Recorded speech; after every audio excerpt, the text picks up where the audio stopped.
السلام علیکم۔ سمندر میں شدید طوفان، پاکستان کے لیے الرٹ جاری۔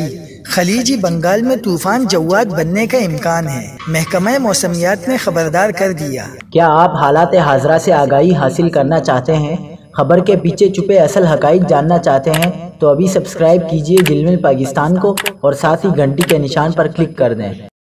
آپ کو بتاتے چلیں کہ محکمہ موسمیات کے ڈائریکٹر سردار سرفراز کا کہنا ہے کہ خلیج بنگال میں موجود ہوا کا کم دباؤ کچھ دن میں سمندری طوفان بن سکتا ہے۔ محکمہ موسمیات کے ڈائریکٹر سردار سرفراز نے بتایا ہے کہ سمندری طوفان بننے کی صورت میں اسے جواد کا نام دیا جائے گا۔ جواد سعودی عرب کا تجویز کردہ نام ہے۔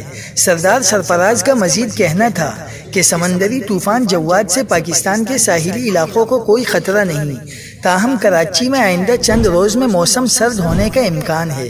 کراچی میں سرد ہوائیں چل سکتی ہے، جبکہ درجہ حرارت بھی 2 سے 3 ڈگری گر سکتا ہے۔